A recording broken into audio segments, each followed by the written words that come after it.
Alright, so today we're going to go over the answers to the January 2018 numbers 25 to 32, those part 2s that were due on Wednesday.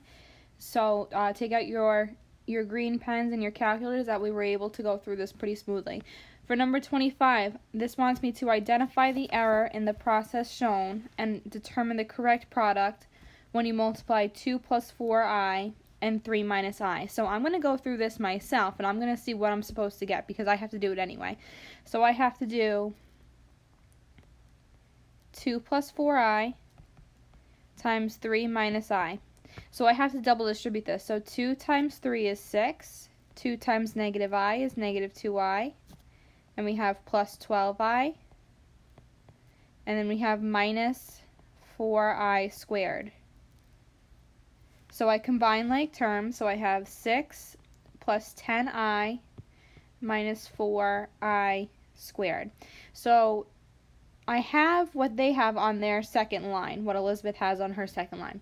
Then after this, I would do 6 plus 10i.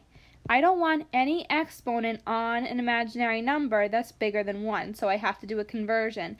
I squared is equal to negative 1. So I do 4 times negative 1. So this becomes 6 plus 10i plus 4, which is actually 10 plus 10i. So if I look at what Elizabeth did, this was her mistake here, right here.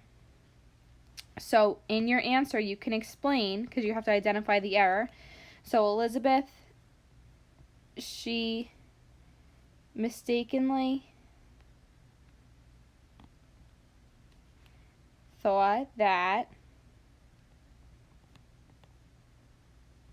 I squared is equal to 1 instead of I squared being equal to negative 1. And that was her error. Number 26, this question is asking me for an exponential regression equation. So I'm definitely going to need my calculator and my answer round to the nearest thousand. So remember, for this question, your diagnostics need to be on because your work is going to be what you get right in your calculator. So this is saying that is using a 9-week training app to prepare for a fun run. The table below represents the amount of the program completed is A, and then the distance covered in session D, in miles. So this is how much of the program is finished, and this is how many distance has been ran. So here I need to go to my calculator. I take out my calculator, and I press Stat, Edit, and in list 1, I'm going to type in all of the A values, and in list 2, I'm going to type in all of the D values. So take a second, put me on pause, and do that now. Okay, so once I have all of that in my calculator, I'm going to press Stat. I'm going to slide over to Calc, and this is telling me it's going to be an exponential regression. So I'm going to slide down until I come up with exponential regression, which is actually it's 0 on your calculator. So I press Enter. List 1, list 2, and I just keep pressing enter until I go all the way down, and it gives me all of this information.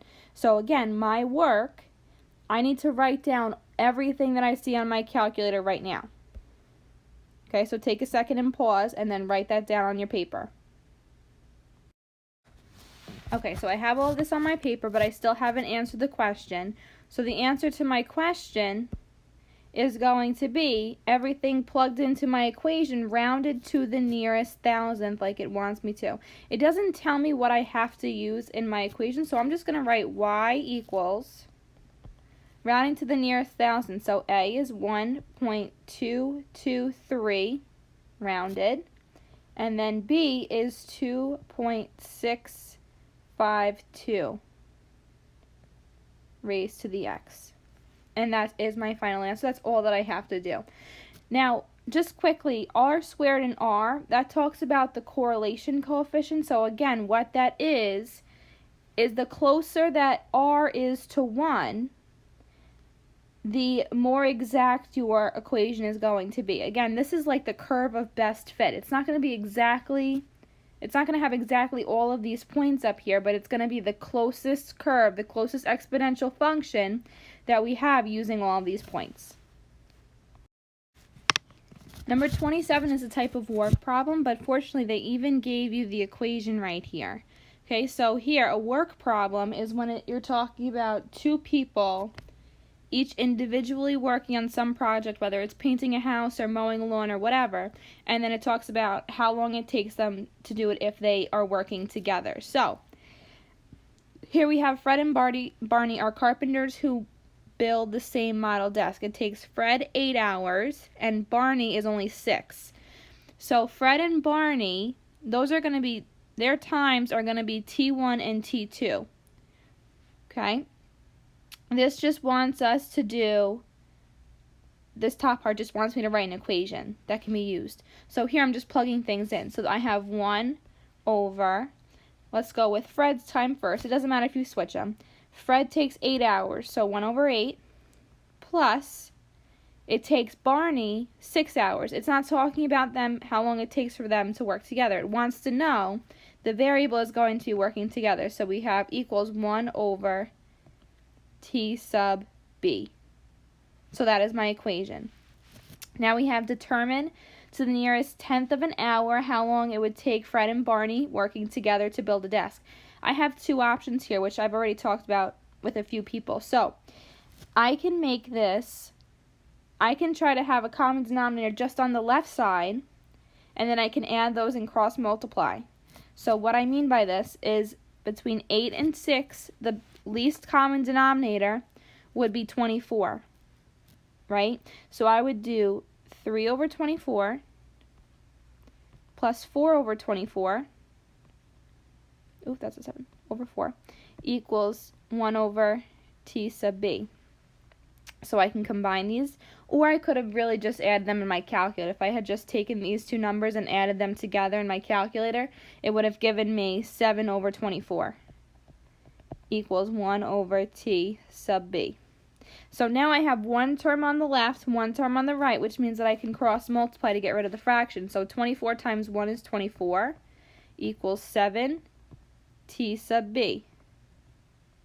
Now I divide by 7, so 24 divided by 7 I put right into my calculator.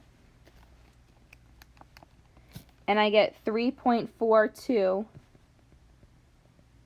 so on and so forth. So this wants me to round to the nearest tenth of an hour, so my answer would be 3.4 hours. And that would be together if they worked.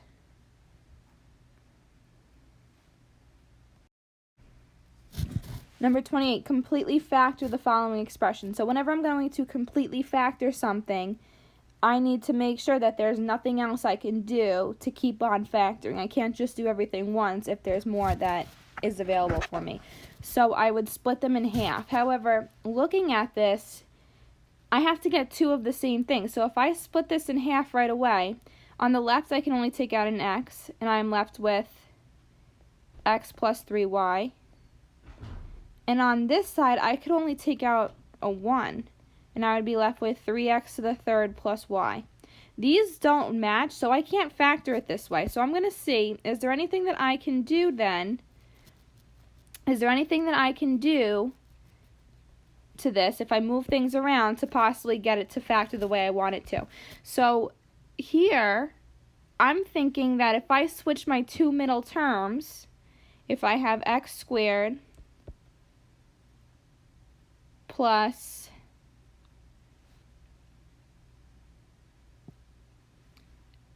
x squared plus 3x to the third, and then I have plus 3xy plus y. So that way each of them have a 3. However, here, you see how if I break this in half, my 3 is on the left over here. So I'm actually going to move it around again. So I'm going to do, instead, this is a plus in the middle here, 3x to the third plus x squared plus 3xy plus y. So I'm going to manipulate, I'm going to move terms around, that way it factors how I want it to. So if I split it down the middle now, I can take out an x squared, and I'm left with 3x plus 1. And here I could take out a positive y, and I would be left with 3x plus 1. And now I have the same thing in my parentheses. So now I have my answer of 3x plus 1 times x squared plus y. I can't do dots because both things are plus, and I can't do dots here anyway because this is y to the first. And that's my final answer. That is completely factored. For number 29, researchers in a local area found that the population of rabbits with an initial population of 20 grew continuously at a rate of 5% per month, and the fox population had an initial value of 30 and grew continuously again at a rate of 3% per month. Find the nearest tenth how long it takes for these populations to be equal. So I have to write whatever the equation is for each one, and then to find out when they're equal, I set them equal to each other. So whenever I have continuously, I have A equals PERT. Continuously is PERT. So I'm going to make my rabbits R of T, and my foxes F of T. So R of T is equal to, for my rabbits, their initial was 20 E, and then the rate is 5%, so 0.05 T. Same thing for F of T. I would do 30 E, but this rate is 3%, so 0.03 T. So then I have to find, I'm looking for when their populations are equal. So I would do 20 E raised to the 0.05 T is equal to 30 E raised to the 0.03 T. I'm not going to do this by hand.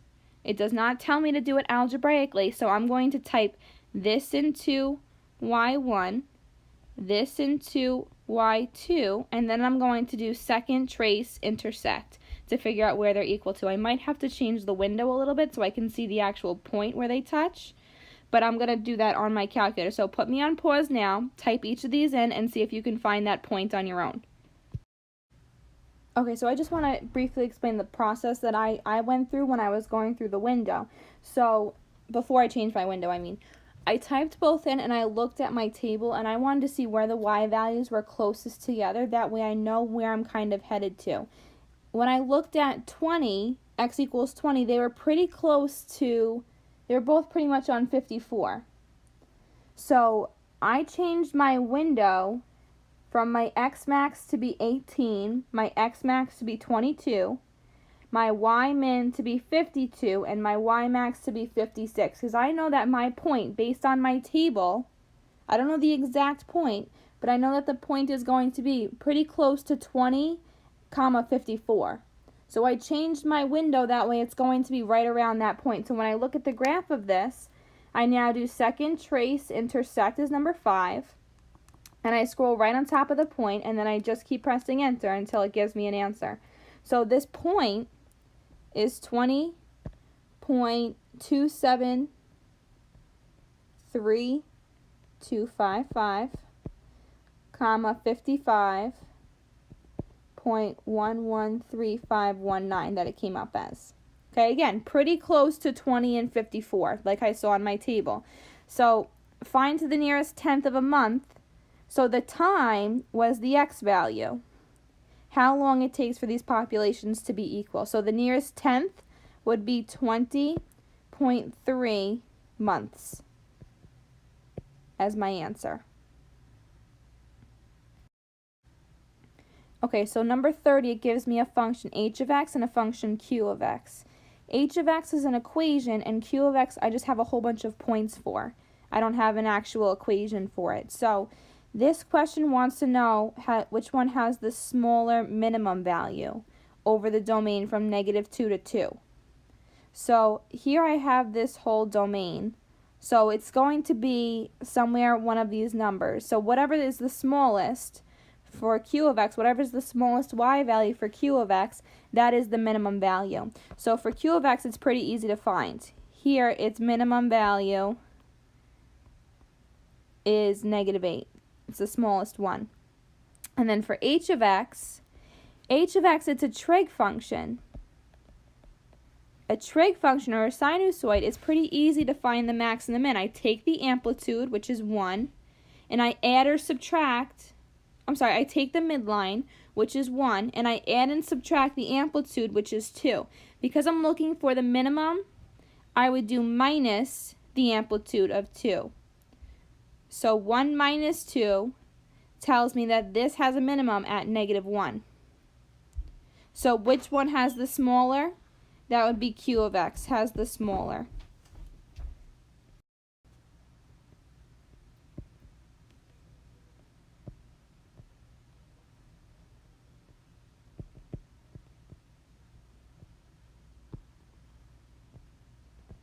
And that would be my answer.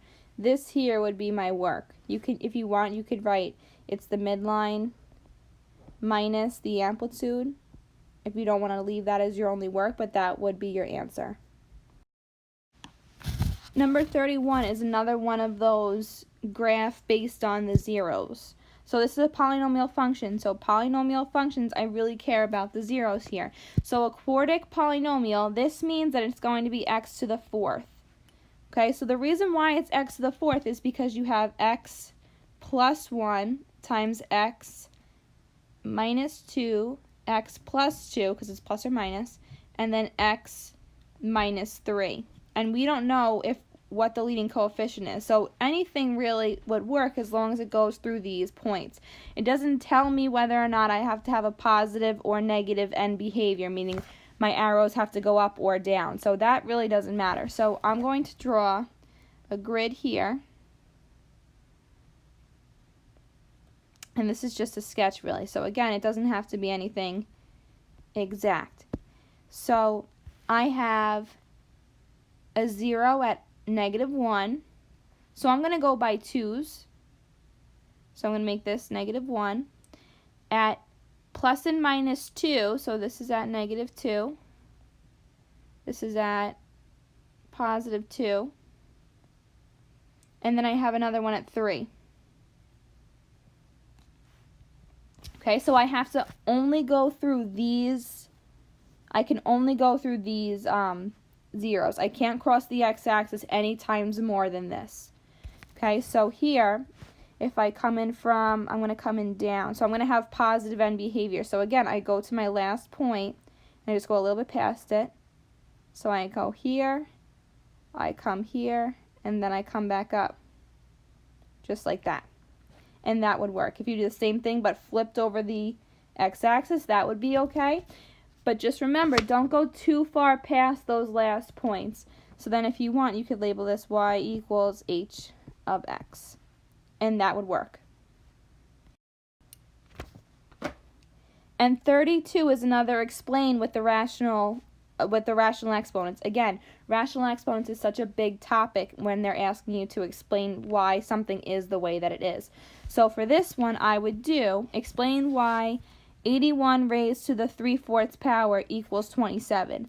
So what I would do first is I would convert this. I would say 81 raised to the 3/4, just for my own knowledge, is equal to the 4th root of 81 all to the 3rd. If I want to put the 3rd inside the parentheses, that is fine also. So what I would do here is I would say the 4th root of 81 first. So the 4th root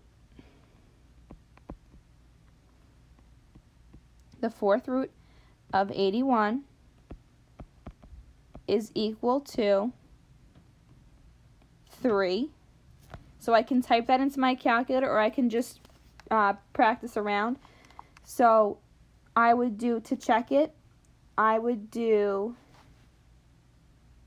math, number 5. So here I should go back and put a little 4 in for my index, of 81 equals, and I get 3. So I double check it and it works. Is equal to 3. And then we would do, and 3 raised to the 3rd power is equal to, so in my calculator I can do 3 caret 3 is equal to 27. And that's what it's supposed to be equal to. So that's what I'm explaining that it is. Okay, if you have any questions about this, please feel free to email me, or you can send me a message on Remind if you don't understand anything. I'll do my best to explain it further. Remember, you're handing this in on Monday with everything taped where it's supposed to go. Everything's in green. Everything's answered as your final quiz grade for the quarter. Okay, have a great weekend.